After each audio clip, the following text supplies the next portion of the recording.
At a busy airport, officers detain a black family, questioning them as if they were criminals. They demand IDs, attempt to search their bags, and surround them, completely unaware that the father is a high-ranking FBI agent. When the truth comes out, the officers' faces turn pale. But the real question is, how will he respond? Will he let it go? Or will he use this moment to bring real change? Stay tuned to find out. And don't forget to subscribe.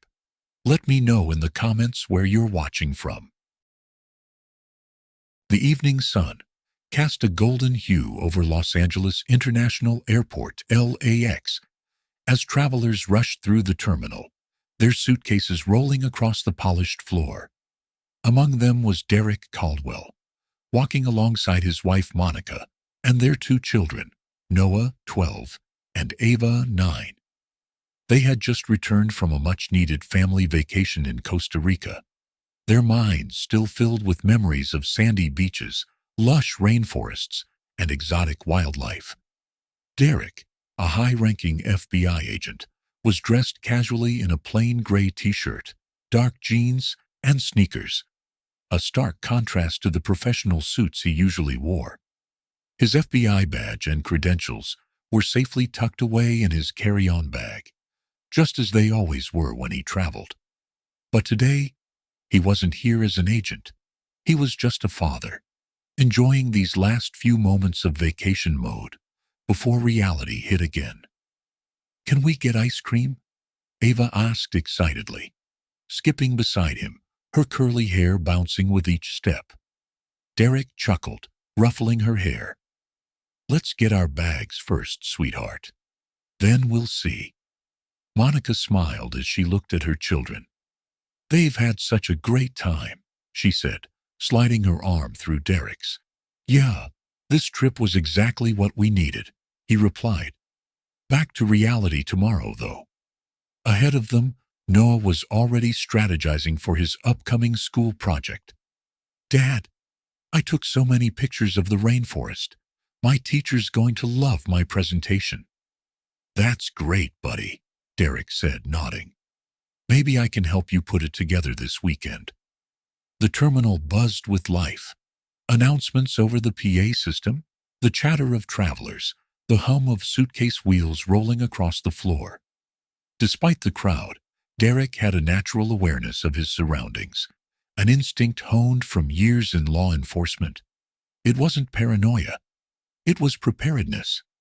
As they approached baggage claim, Monica suddenly squeezed his arm, a subtle but clear signal. Derek didn't react immediately, but he already knew what she meant.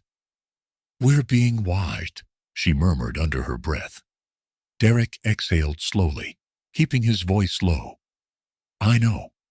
He didn't turn around, but he could sense it, the presence of someone tracking their movements. He had seen it before, too many times.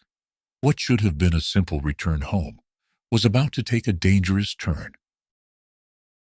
As the Caldwell family made their way through Los Angeles International Airport, LAX, toward baggage claim, the excitement of their vacation was still fresh in their minds. Noah talked endlessly about the tropical animals he had seen in Costa Rica, while Ava happily swung her mother's hand, still thinking about the dolphins they had spotted on their boat tour. The terminal was alive with movement. Travelers rushing to their gates, airport staff directing passengers, and intercom announcements echoing overhead. But amidst the usual hustle, two sets of eyes had locked onto the Caldwells.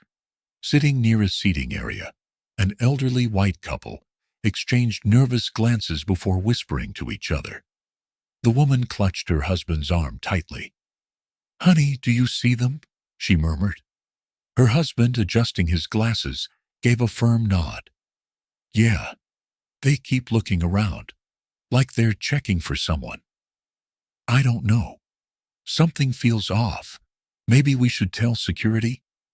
The woman hesitated for a moment before picking up her phone and dialing the airport security desk. "Hello. Yes.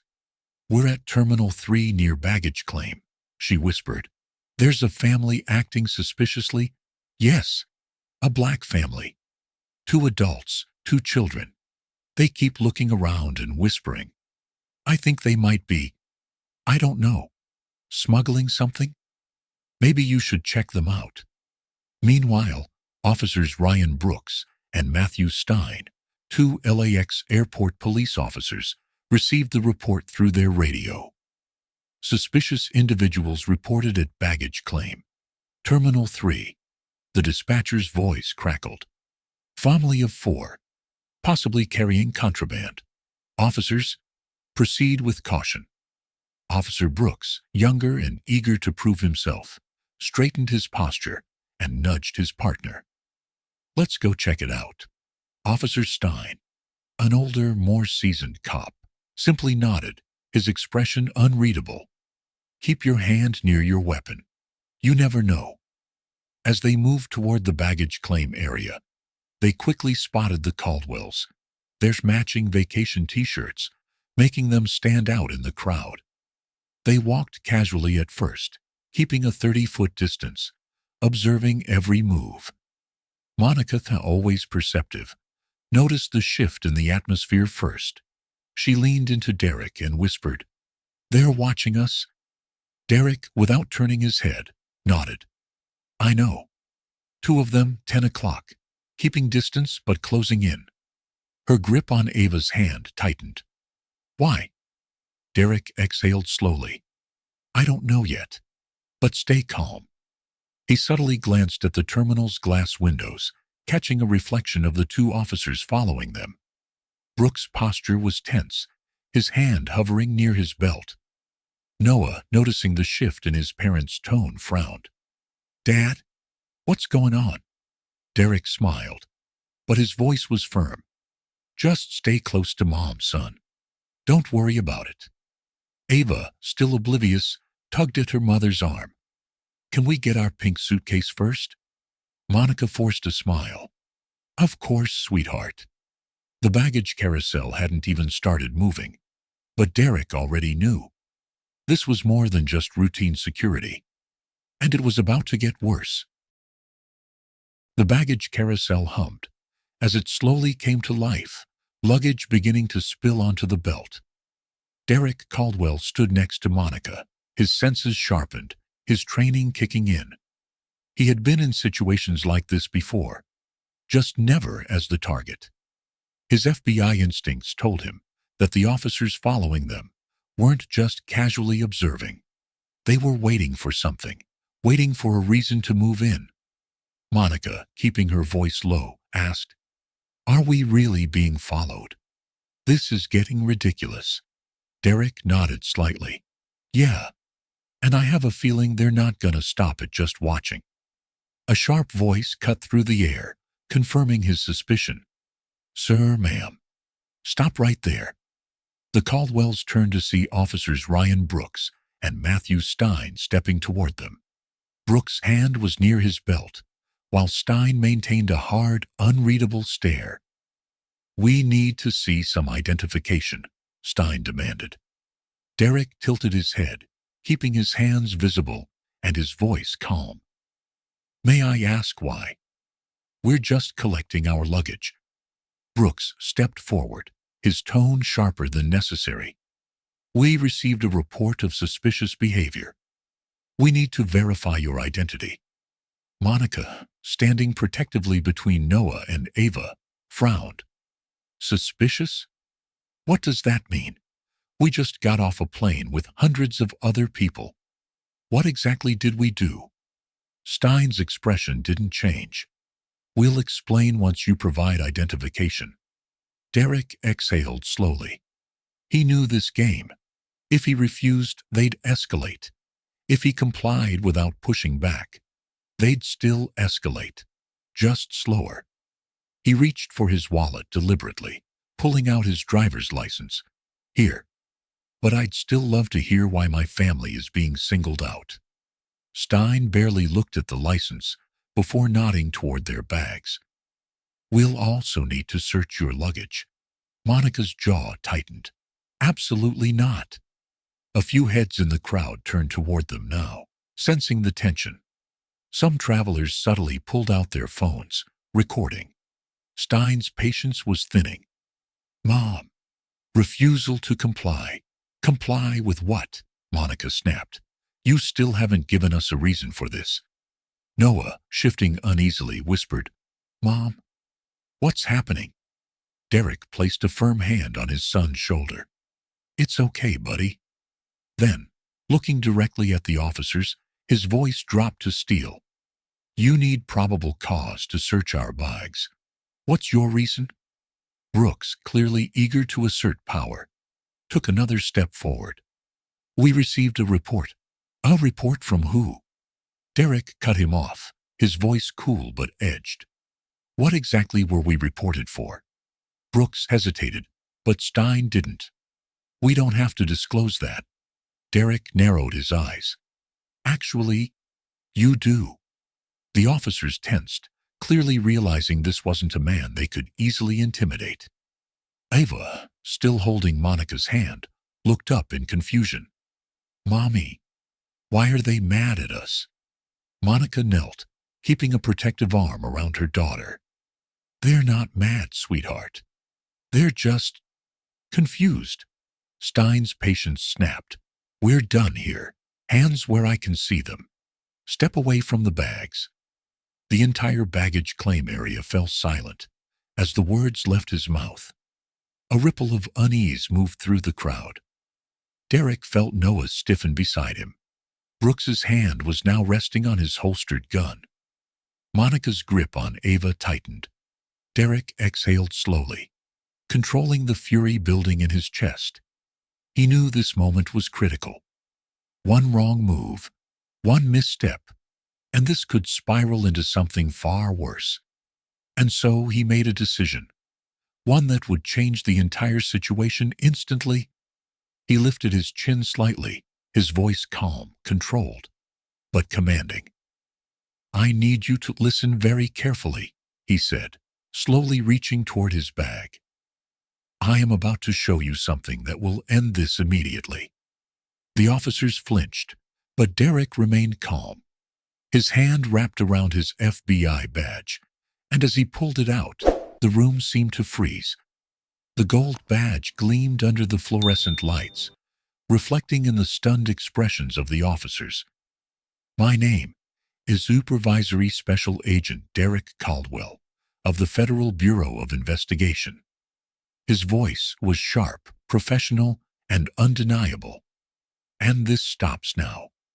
A beat of pure silence followed. Then, chaos. The entire baggage claim area fell silent as Derek Caldwell held up his FBI badge, its golden emblem glinting under the airport's fluorescent lights. The shift in energy was immediate. Officer Ryan Brooks' face turned pale as his eyes locked onto the badge. His fingers twitched near his holstered weapon, unsure of his next move. Meanwhile, Officer Matthew Stein, the older and more experienced of the two, clenched his jaw, his eyes scanning the badge as if hoping it was fake. A murmur spread through the crowd, which had grown larger over the past few minutes.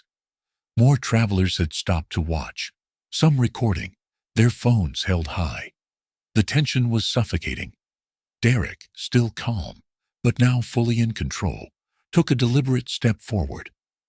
"I suggest you holster your weapons and take a moment to reassess what you're doing." Brooks exhaled sharply, clearly rattled.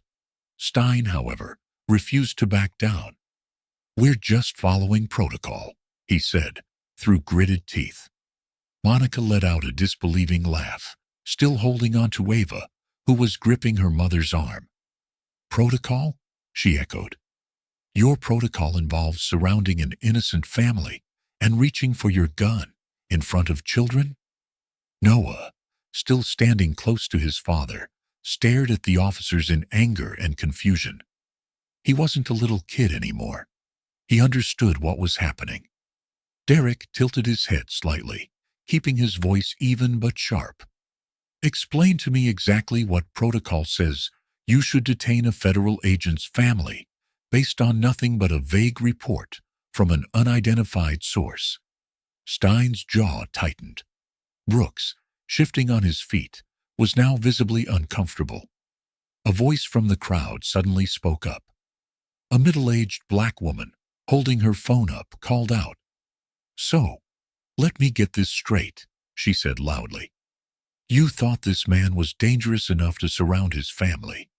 But now that he's FBI, you're scared?"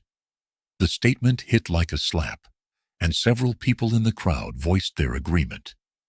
"Yeah, what now?" someone else shouted. "This is what racial profiling looks like," another person muttered. Stein, refusing to lose control, turned to Derek with forced authority. "We received a report. We were just doing our job." Derek narrowed his gaze, stepping closer. "Your job is to protect and serve, not to harass families at an airport because they look suspicious." Brooks exchanged a quick glance with Stein, as if silently asking, "What do we do now?" At that moment, another uniformed officer approached. This one was different, a supervisor judging by the badge and the way he carried himself. Lieutenant Greg Harrison, a senior airport security officer, pushed past the gathering crowd, his expression tense. "What the hell is going on here?" Harrison demanded, looking between the officers and Derek. Stein straightened immediately. "We received a report about suspicious activity, and you escalated it into this," Harrison snapped, cutting him off. Derek locked eyes with Harrison, then slowly extended his badge again. "Supervisory Special Agent Caldwell, FBI." Harrison stiffened. He recognized the name. "Agent Caldwell," he said carefully. The crowd fell into an eerie hush, waiting to see how this would play out. Stein, still unwilling to admit fault, folded his arms. "We were doing our job." Harrison's expression darkened. "Number, you let bias cloud your judgment." Brooks, clearly shaken, shifted on his feet, but said nothing. Harrison turned back to Derek, his tone more professional now. "Agent Caldwell, I sincerely apologize for this." Derek held up a hand. "Save it." His voice was sharp, but controlled. "I don't want apologies. I want accountability." A few people in the crowd cheered at that. Harrison nodded once. "These officers will be dealt with. I guarantee you that." Derek studied him for a long moment before exhaling. He had won this battle, but the war was far from over. Monica rubbed Ava's back, gently, whispering reassurances to their daughter, but her own hands were shaking. Noah, still standing tall, suddenly spoke up, his voice stronger than expected for a 12-year-old. "If my dad wasn't FBI, would you have listened to him?" His question hung in the air like a challenge, and neither officer answered. That silence was louder than any admission of guilt. Harrison turned to the officers, his jaw tight. "You two are relieved of duty, pending an internal investigation." The crowd burst into cheers, some shaking their heads in disbelief, others clapping. Stein's face turned red, his anger barely contained. But Brooks just looked defeated. Derek finally turned to his wife and kids. Monica was still tense, but she managed a small smile when Derek placed a reassuring hand on her back. Noah and Ava looked at their father differently now, not just as their dad, but as someone who had fought back and won. As they finally retrieved their luggage and started to leave, Derek glanced back at the officers one last time. "Next time, do your job right the first time." And with that, he led his family out of the baggage claim area. But the story was far from over. As the Caldwell family walked away from the baggage claim, the tension in the air had not yet settled. The scene that had unfolded moments ago was now the center of attention at Los Angeles International Airport. Travelers whispered, exchanged glances, and phones continued recording. But for Derek Caldwell, this wasn't just about his FBI badge saving him. It was about what would have happened if he wasn't an agent. Would they have listened? Would they have backed down? Would his children have watched their father be handcuffed for nothing? Monica, walking beside him, let out a long breath, finally allowing the weight of the moment to sink in. That was... She trailed off, struggling to find the words. Derek, still composed, gave a small nod. That was exactly what I expected. Noah, still shaken, but holding his head high, looked up at his father. They were going to arrest you, weren't they? Derek met his son's eyes and didn't lie. Yeah, son. They were. Noah clenched his fists, his young face twisting with frustration. But you didn't do anything wrong. And if you weren't FBI, I know. Derek interrupted gently, placing a hand on his son's shoulder. And that's exactly why this isn't over. By the time the Caldwells had reached their car, the internet was already buzzing. The videos of the incident at baggage claim had gone viral. Multiple angles, clear audio, and the undeniable power shift the moment Derek revealed his FBI badge. The comments flooded in. This is what racial profiling looks like. If he wasn't FBI, he would have been another statistic. We all saw how fast those cops backed off when they realized who they were messing with. This is America in 2025, and it's still happening. Monica checked her phone as notifications poured in. Babe, news stations are picking this up. CNN, MSNBC, even local news outlets. Derek nodded but wasn't surprised. Good. Let's make sure it doesn't disappear by morning. Monica gave him a knowing look. You're going to do something about this, aren't you? Derek smirked slightly. Damn right I am. Within hours, LAPD and airport security officials were forced to respond.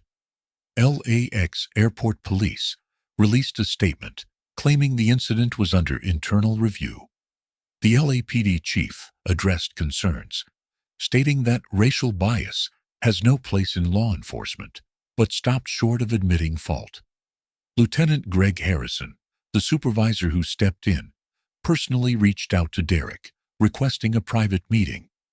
The next morning, Derek sat across from LAX airport officials and LAPD representatives. A woman in a gray business suit, a public relations executive for the airport, folded her hands. Agent Caldwell, we sincerely regret what happened. Derek cut her off immediately. Spare me the scripted apology. I'm not here for regret. I'm here for reform. A few of the officials shifted uncomfortably. What do you propose? The LAPD chief asked, his voice tight. Derek leaned forward. For starters, mandatory racial bias training for all airport security and LAX police. Second, an independent review board for profiling complaints. And third, transparency. Every officer involved in these situations needs to be held accountable. A tense silence filled the room. They knew the public pressure was mounting, and that Derek wasn't going to let this go. Finally, the airport security director exhaled heavily. We'll review your proposal. Derek simply nodded. You do that. But let me be clear. This conversation doesn't end here. Monica, too, refused to let the issue fade. As a high school principal, she used the viral incident as a teachable moment in her school, opening up discussions about racial profiling, justice, and knowing your rights. My students are already talking about it, she told Derek later that night. Some of them are afraid. Others are angry. We need to channel that into education and action. Derek kissed her forehead. That's exactly why we have to keep fighting. Later that week, Derek stood before a room of LAPD officers, some skeptical, some listening intently. He looked each of them in the eye before speaking. I've been in law enforcement for 15 years. I know what it means to wear a badge. But I also know what it means to be seen as a suspect before a citizen. If you truly want to serve and protect, that has to change. And that starts with you. Some officers nodded in agreement. Others averted their eyes. Derek didn't care. The message had been sent, and it wasn't going away. As the Caldwell family sat in their car, finally leaving the chaos of LAX airport behind, the tension still lingered in the air. Noah sat quietly in the back seat, staring out the window, while Ava, still shaken, leaned against Monica for comfort. For a while, no one spoke. The weight of what had just happened pressed down on them like an unspoken burden. Then, in a small but firm voice, Noah finally asked the question that had been burning inside him. "Dad, why do we always have to prove we belong?" Derek exhaled slowly, gripping the steering wheel. He had spent his entire career fighting for justice, yet here he was, having to explain to his own son why justice didn't always come easily. Turning around, he met his son's gaze. "We shouldn't have to." Noah frowned. "But we did. If you weren't FBI, would they have believed you?" Derek didn't sugarcoat it. "Probably not." Ava, still nestled against her mother, whispered, "That's not fair." Monica ran her fingers through her daughter's hair. "No, sweetheart, it's not." Derek sighed, his voice steady but full of weight. "But here's what you need to remember. When moments like this happen, we stand tall. We don't shrink. We don't let fear control us. We face it with dignity, with strength, and with the truth on our side." Noah nodded slowly, absorbing his father's words, a lesson he would never forget. As they drove away, Derek knew this wasn't just about today. It was about every tomorrow that followed. The story of Derek Caldwell and his family serves as a powerful reminder of the realities of racial profiling and the importance of standing up for justice. It highlights how bias in law enforcement can turn an ordinary moment, like picking up luggage, into a traumatic experience.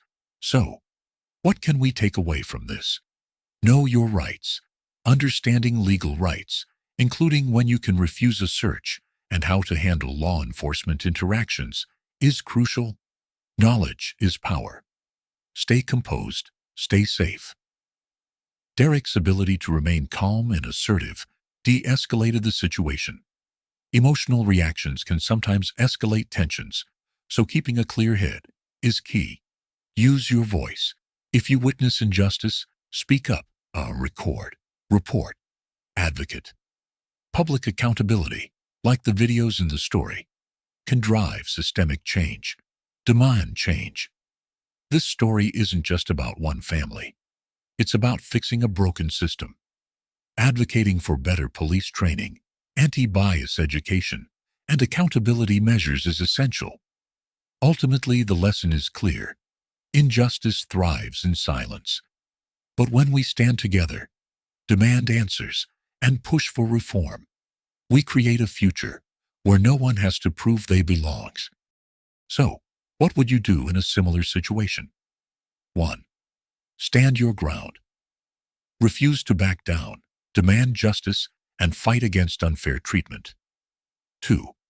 Avoid the risk. Cooperate, even if it feels unjust, to ensure safety for yourself and your loved ones.